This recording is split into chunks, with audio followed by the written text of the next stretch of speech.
You have to understand there's a husband that's about to bury a wife.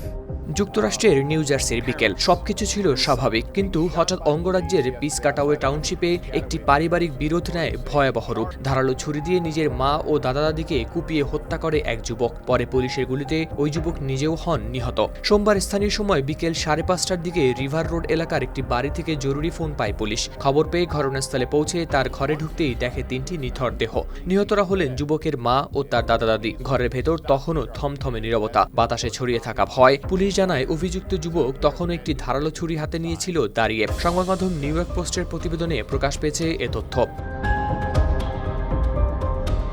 পরিস্থিতি নিয়ন্ত্রণে আনতে police প্রথমে তাকে অস্ত্র ফেলে দিতে নির্দেশ দেয় এবং ট্রেজার বা স্ট্যান্ডগান ব্যবহার করে, কিন্তু নির্দেশ অমান্য করায় শেষ পর্যন্ত পুলিশ গুলি চালাতে বাধ্য হয়। ঘটনাস্থলেই মৃত্যু হয় ওই যুবকের। পিসকাটাওয়ে টাউনশিপের মেয়র ব্রায়ান ওয়াহলার সংবাদ মাধ্যমকে বলেন, এটি এক ভয়াবহ ট্র্যাজেডি। একজন স্বামী আজ তার স্ত্রী ও বাবা মাকে হারালেন, আর একই সঙ্গে হারালেন নিজের ছেলেকেও। প্রতিবেশীদের বর্ণনায় উঠে আসে সেই অস্থির সময়ের ছবি। তারা জানায় পুলিশ যতটা সম্ভব চেষ্টা করেছে পরিস্থিতি শান্ত করার, কিন্তু তাকে থামতে বললেও সে থামেনি, তাই বাধ্য হয়ে গুলি চালাতে হয়েছে। New Jersey State Police Benevolent Association PBA এই ঘটনাকে বর্ণনা করেছে ভয়াবহ অপরাধ হিসেবে। সংগঠনটি জানায় ঘটনায় জড়িত পুলিশ কর্মকর্তাদের মানসিক ও শারীরিকভাবে মূল্যায়ন করা হচ্ছে। ঘটনাটি নিয়ে নিউ জার্সি অ্যাটর্নি জেনারেলের কার্যালয়ও তদন্ত শুরু করেছে। তদন্ত শেষ না হওয়া পর্যন্ত করা হয়নি বিস্তারিত তথ্য প্রকাশ। এই মর্মান্তিক ঘটনায় পুরো পিসকাটাওয়ে এলাকায় ছড়িয়ে পড়েছে শোক ও আতঙ্ক।